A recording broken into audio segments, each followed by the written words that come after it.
각종 영화나 또 드라마에서 다루고 있는 범죄의 모습도 예전과 점점 더 잔혹하게 표현되는 것을 발견하게 됩니다.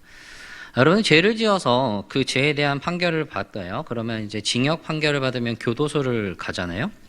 다음 주 화요일이 이제 3월 1일이에요. 3.1절인데 3.1절 이런 날을 맞으면 법무부에서 이렇게 죄수들, 모범 수용자들을 이렇게 가석방 시키기도 합니다. 죄수들이 보통 가석방을 하거나 아니면 징역을 다 마치고 나서 출소를 하게 되면 보통 많이들 준비하는 게 있죠. 여러분 드라마나 영화에서 보잖아요. 뭘 준비하죠? 네, 두부를 이렇게 준비해서 줍니다. 이게 일제강점기 때부터 시작을 했다고 해요. 네, 일제강점기 때 독립운동가들이 이렇게 잡혀가서 끌려가면 먹을 걸 잘 안 줬다고 합니다. 그래서 감옥에 갇혀서 먹을 것이 없으니까 출소할 때 굉장히 굶주린 상태로 나오게 되잖아요. 그 상태로 이제 음식물을 섭취를 하게 되면 급체를 해서 죽게 되는 경우가 있었다고 합니다. 그래서 영양분도 많고 또 빈속에 먹어도 자극이 덜하고 소화가 잘 되는 이 두부를 주었다고 하죠. 그래서 그 관습이 지금까지 이어져 왔다고 하고 있습니다. 또 한 가지는 이 두부의 색깔, 흰색이죠. 이 두부의 흰색과 관련된 이야기인데 일제강점기 때는 이 독립운동가들이 출소할 때는 결백하죠. 죄 없다라는 그런 결백의 의미로 흰 두부를 이렇게 주면서 그것을 결백을 의미했다고도 하는데 지금은 이 새하얀 두부를 먹으면서 그렇게 하얗게 깨끗하게 살라는 의미가 있다고 합니다.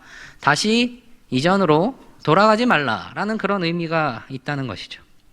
오늘 우리가 나누게 될 속죄제, 죄를 속한다는 의미, 깨끗하게 된다는 의미도 함유되어 있습니다. 그 의미가 과연 우리에게 어떻게 다가올지 함께 나누어 보려고 합니다.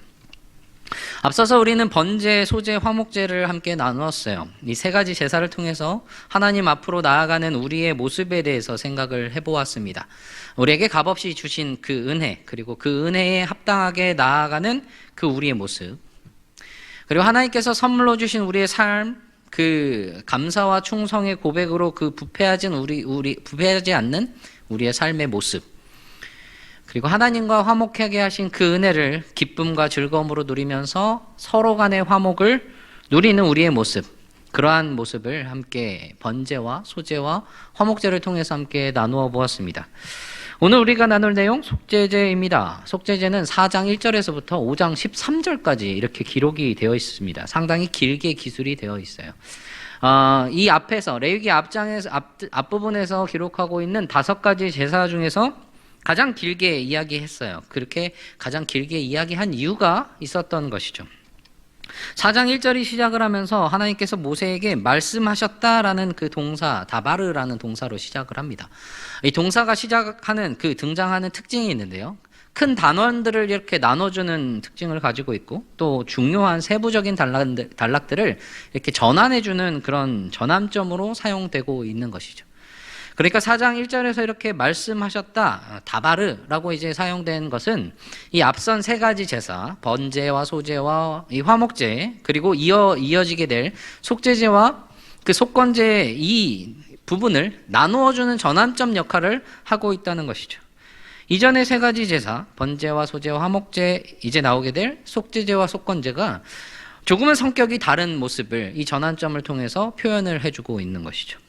그럼 다른 점이 무엇이냐? 하나는 이 앞에서 언급했던 이 3가지 제사는 레위기 이전에도 사람들이 드렸던 제사입니다. 레위기 이전의 본문들에도 보면 사람들이 하나님께 제사를 드리는 본문들 우리 본 적이 있잖아요. 소제에서 가인과 아벨의 제사를 보았었고요. 노아의 제사나 그런 모습들을 보았는데 그때 드렸던 제사들이 이 앞에 앞선 제사들이었어요. 그리고 예를 한 가지 들어보자면 뭐냐면 여러분 욥기에 등장하는 제사를 볼 수가 있습니다. 욥이 아브라함 시대, 그러니까 족장 시대에 살았던 사람으로 추정이 됩니다.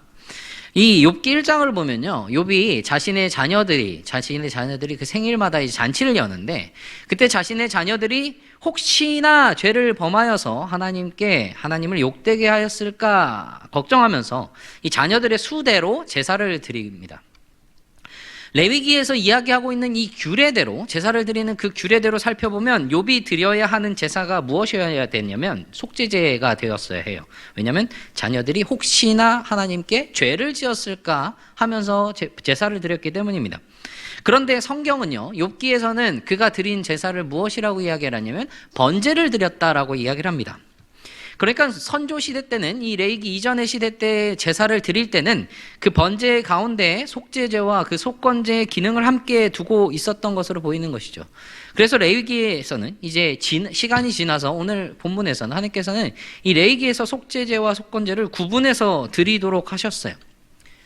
또 한 가지는 앞선 세 가지 제사는 자원에서 드리는 제사의 성격이 강합니다. 번제와 소제의 경우에는 정해진 때에 일정하게 드리는 의무적인 그런 부분도 있었지만 기본적으로 번제, 소제도 자원하는 마음으로 드리는 제사였어요.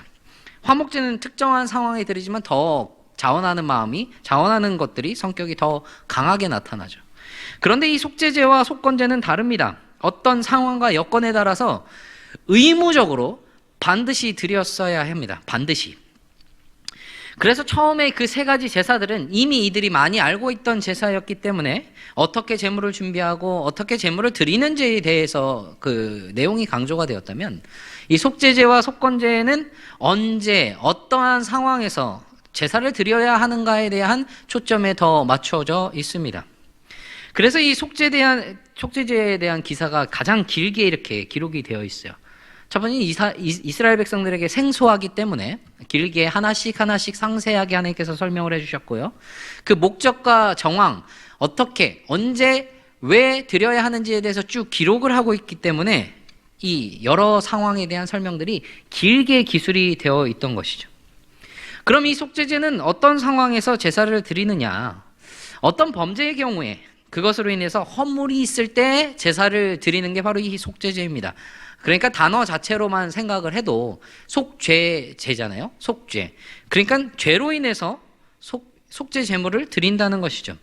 그래서 사장에 보면 여러 가지 상황들이 이렇게 쭉 나열이 돼요. 제사장이 범죄했을 때, 이 이스라엘 온 회중들이 범죄했을 때, 족장들이 범죄했을 때, 그리고 일반 평민들이 평민 중에 한 사람이 죄를 범하였을 때, 이렇게 사장에서는 여러 가지 상황들을 통해서 여러 계층들이 죄를 범하였을 때마다 그 속죄를 위해서 속죄 제물을 여호와께 드리라고 이제 이야기를 하고 있어요.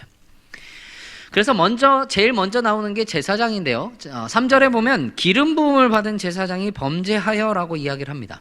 기름 부음을 받은 제사장은 대제사장을 의미를 해요.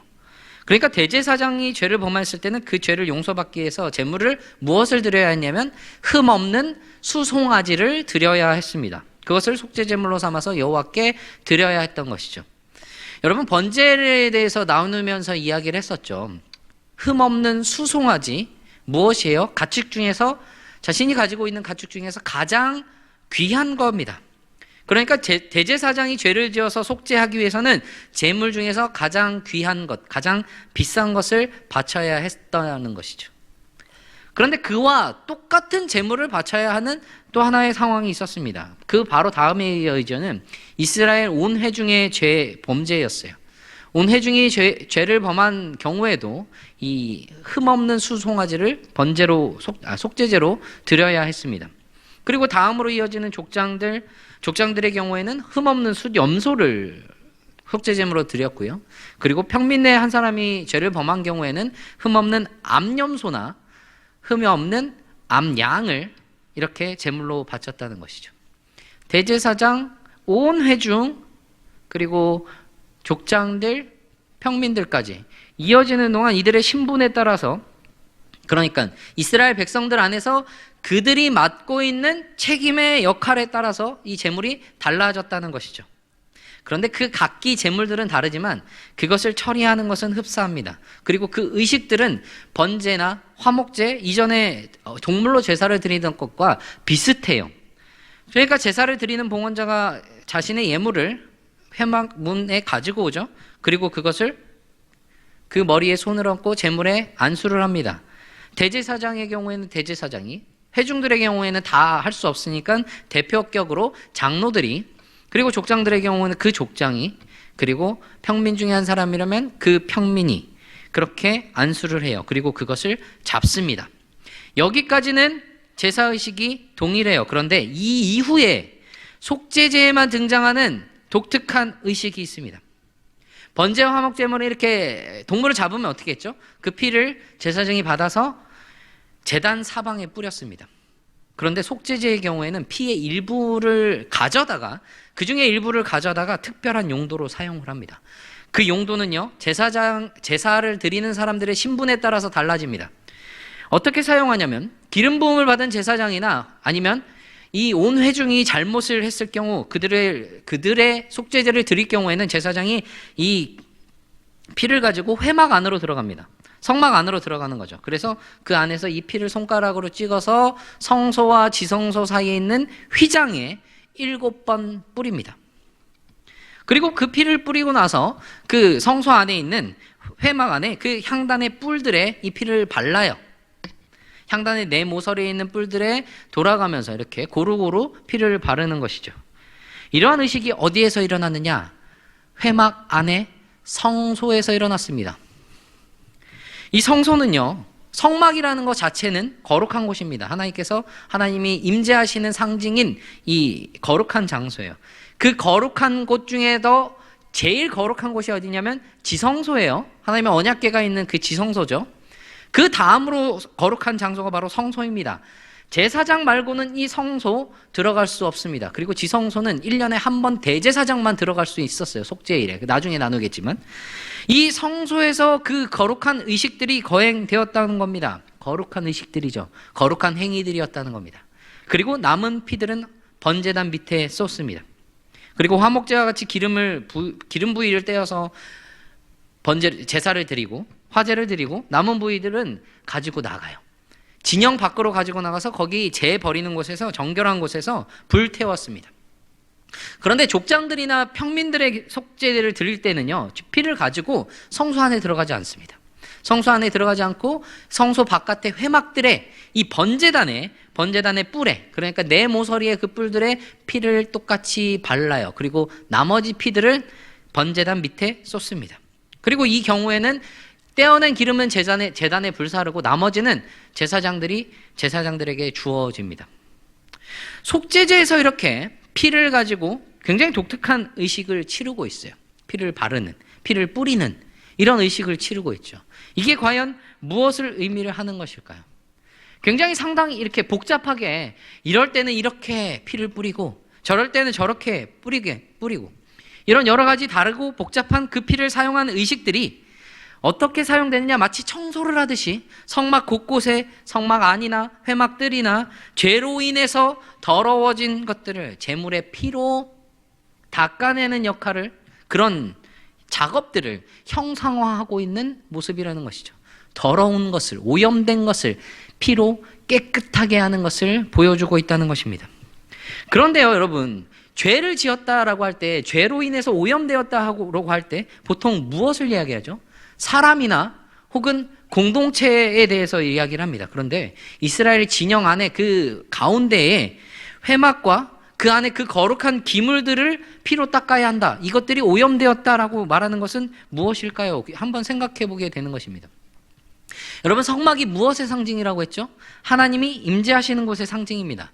그리고 하나님이 거하시는 곳은 거룩해야 해요.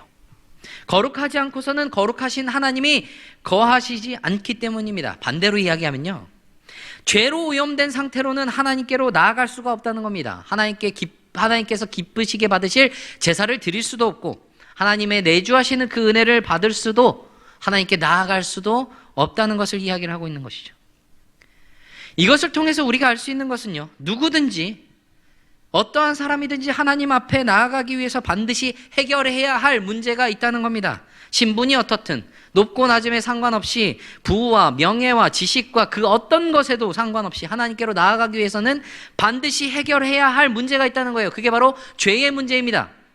죄로 인한 오염을 해결해야 한다는 거예요. 죄는요, 하나님과 사람 사이의 관계를 깨뜨렸습니다. 첫 번째 아담의 죄가 하나님과 사람 사이의 관계를 완전히 깨뜨렸지 않습니까? 하나님의 진노를 불러일으켜서 하나님과의 그 언약 관계를 굉장히 위협을 합니다. 동시에 죄는요, 사람과 사람 사이의 관계도 무너뜨립니다. 무엇보다도 이 죄는 하나님의 성소를 오염시켜요. 거룩하신 하나님은 그 오염된 가운데 거하실 수가 없는 겁니다. 그래서 해결해야만 했어요. 그래야만 하나님께로 나아갈 수 있고 하나님께서 백성들 가운데 임하실 수가 있게 된다는 것이죠. 그 해결 방법이 피였습니다. 속죄제물의 피였어요. 그래서 히브리서 9장 22절에는 이 원리에 대해서 이렇게 이야기를 합니다. 율법을 따라 거의 모든 물건이 피로써 정결하게 되나니 피 흘림이 없은즉 사함이 없느니라. 죄로 인하여 오염된 것들을 피로 씻어냅니다. 그러한 의식이 있은 후에 제사장이 죄사함을 선포를 합니다. 제사장의 속죄제의 경우를 제외하고 말이죠. 동시에 이 말씀이 동시에 또 하나 알려주는 것은요, 책임의 무게가 무거울수록 그 죄의 무게도 무겁다는 겁니다. 대제사장과 온 회중들의 경우에는 성소 안까지 그 죄의 오염이 미쳐버렸습니다. 족장들이나 평민들의 경우에는 회막들에서 그 의식을 치른 것과 다르게 말이죠. 그래서 대제사장과 그 온 회중들의 속죄제와 족장들의 제물, 그리고 평민들의 제물, 그 가치와 차등이 있다는 것이죠.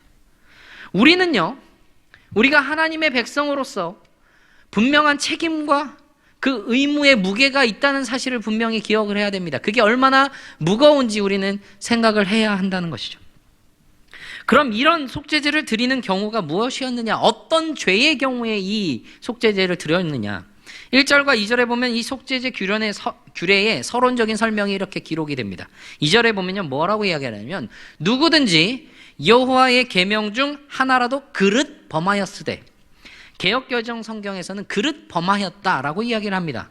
우리말 다른 번역들에 비교해서 살펴보면 이 그릇 범하였다라는 그 표현을 실수로 어겼다, 우발적으로 범했다 이렇게 표현을 하기도 합니다. 영어 번역본에서는요, 의도적이지 않게 혹은 부지중해라고 그렇게 표현을 하기도 하죠. 이게 히브리어로 쉬가가라는 단어인데요, 부지중, 실수, 허물 이런 의미를 가지고 있습니다. 그러니까 그릇 범하였다라는 말은 실수나 사고로 인해서 어긴 것 혹은 의도하지 않고 범한 것이라는 의미를 갖고 있다는 것이죠. 그러면 의도하고 범한 죄는, 즉 고의로 지은 죄는 용서받지 못하느냐, 알고 지은 죄는 용서가 될 수 없느냐, 이 쉬가가의 의미와 범위에 대해서 생각해 볼 필요가 있다는 것이죠. 사실요, 여러분, 고의로 지은 죄는 용서받지 못한다, 알고 지은 죄는 결코 용서가 될 수 없다라고 한다면 여기에 이 이스라엘 백성들 가운데 남아있을 수 있는 사람이 있겠습니까? 우리를 생각해 보세요. 우리는 남아있겠습니까? 용서받을 수 있겠어요? 그렇지 않죠. 쉬가가를 통해서 말하고자 하는 의미는요, 그게 아니라요, 아무리 작은 죄도, 심지어는 알지 못하고 짓는 죄도 죄는 죄라는 것이라고 말하고 있다는 겁니다. 그것을 해결해야 한다는 것이에요. 실수나 사고로 인해서 어긴 것, 의도하지 않고 범한 것이 이 쉬가가의 의미, 그 범위에 대해서 살펴봐야 한다는 것입니다. 그럼 이 범위가 무엇이냐? 일단 단어 그대로 실수나 사고로 인해 죄를 범한 것, 과실이라고 하죠. 이것은 포함이 됩니다. 이를테면요, 민수기 35장이나 신명기 19장에서 보면 악의가 없이 사람을 실수로 밀쳤거나 아니면 무언가를 의도치 않고 던졌는데 사람이 해함을 당하거나 죽었을 경우, 혹은 벌목을 하러 갔는데 도끼를 치다가 도끼 날이 빠져서 도끼가 날아가서 다른 사람을 죽게 한 경우, 이러한 경우는 과실에 해당한다는 것이죠. 과실치사라고 하죠. 그리고 사무엘상 14장에 보면요, 이스라엘 군사들이 너무나도 허기진 나머지 이 고기를 핏째 먹습니다. 그것은 율법을 어긴 것이에요. 그러니까 이들은 율법에 대한 그 무지로 인해서 의도하지 않은 범죄 행위라고 이야기를 할 수 있다는 것이죠. 자신들이 행한 것을 전혀 모르지 않아요. 이들 자신들이 했던 것을 알고 있습니다. 그렇지만 그 행위가 죄라는 사실을 인지하지 못하는 경우, 이것은 쉬가가의 범위에 분명히 들어갈 겁니다. 또 한 가지를 생각을 해보면 인간은 불완전합니다. 연약해요. 이 인간의 연약함으로 인해서 우리가 저지르는 죄 또한 이 쉬가가에 포함이 됩니다.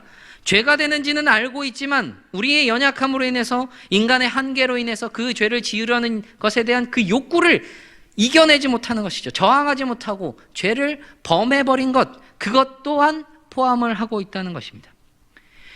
민수기 15장, 그런데 이 민수기 15장 27절에서 30절에서는 이렇게 말하고 있습니다. 27절에서 만일 한 사람이 부지 중에 범죄하면 1년 된 암염소로 속죄제를 드릴 것이요. 오늘 속죄제 그 본문에 들어있는 내용과 같죠.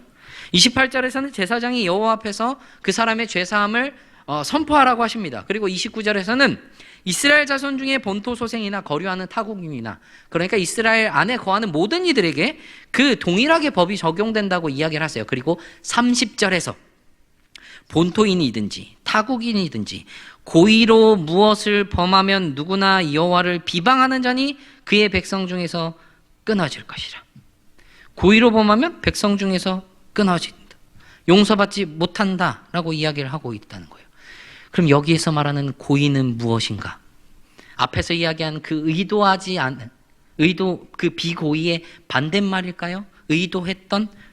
그럼 다시 한번 또 질문을 해볼게요. 여기에서 자유로울 수 있는 사람이 있겠습니까? 우리 재작년 2020년에 우리 10계명 나눴어요. 기억? 네. 10계명을 나눴습니다. 기억하실지 모르겠습니다만 10계명을 다 지킬 수 있는 사람이 있느냐, 하나라도 어기지 않은 사람이 있느냐, 않을 사람이 있느냐, 없다고 했습니다. 다른 거는 뭐 지킬 수 있다고 말할 수 있을지는 모르겠는데 거짓말, 탐심, 누가 자유롭겠습니까? 그리고 거기에 누가 고의가 하나도 없다고 말할 수 있는 사람이 없을 겁니다. 고의로 범한 자 끊어질 것이면 다윗 보세요. 우리아 아내를 빼앗은 그의 모습을 보면 그의 눈도 팔도 다 끊어졌어야 해요. 우리를 생각해봐도 저는 제 눈이 무사할 거라고 생각할 수가 없습니다. 제 팔도, 제 발도 말입니다. 민수기 15장 30절에서 말하는 이 고의로라는 단어가 그 범위를 분명하게 이야기를 해주고 있어요. 이 단어가 히브리어로 베야드 라마라고 합니다. 야드는 손이에요. 라마는 높아지다, 높이 이르다. 거기에 베라는 전치사가 더해져서 높이 들린 손으로, 손을 높이 들었다. 무엇이 떠오르세요? 승리의 모습, 승리한 군대 같은 그 의기양양한 모습을 표현을 하고 있다는 겁니다. 단순히 고의적으로 죄를 짓는 것이 아니라 죄를 짓고도 마치 승리한 군대처럼 의기양양하게 오만한 태도를 보이는 것을 말하고 있다는 것입니다. 난 죄가 없어요. 난 이게 내가 한 얘기가 정당하다고 생각합니다. 하나님의 맞서는 그런 반항적인 태도를 보여주고 있다는 것입니다.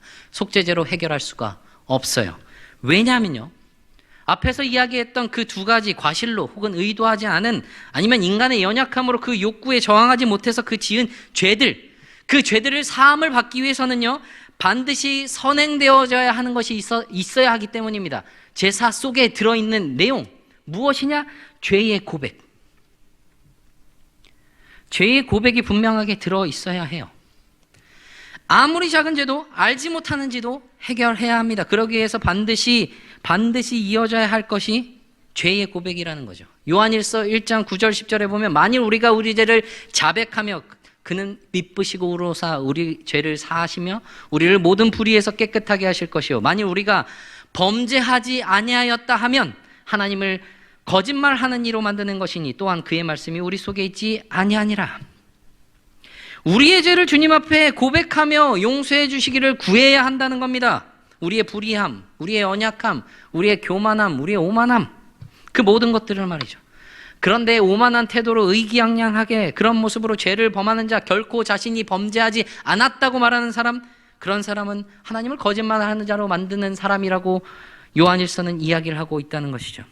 그래서 우리는요, 우리의 연약함을 날마다 고백하며 우리의 지은 죄를 고백해야 합니다. 주님 앞에 아뢰야 해요. 그것을 우리는 뭐라고 하죠? 회개라고 합니다. 그런데요, 속죄, 죄의 용서, 죄의 사함, 이런 것은요 번제, 소제, 화목제에서도 우리가 이야기를 했었죠. 거기서도 분명히 이루어지는 내용들입니다. 그런데 왜 이것만 꼭 집어서 속죄제라고 이야기를 했느냐? 왜 이 제사만 속죄제라고 이야기를 했느냐?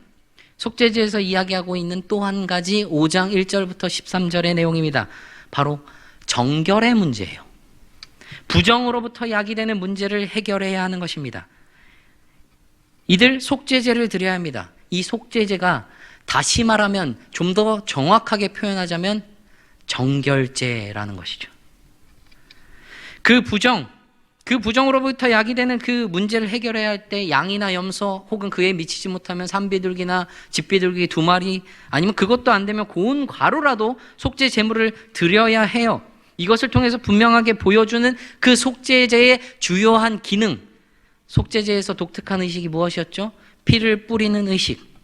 하나님이 거하시는 그 성소를, 그 회막을 정결하게 하는 것.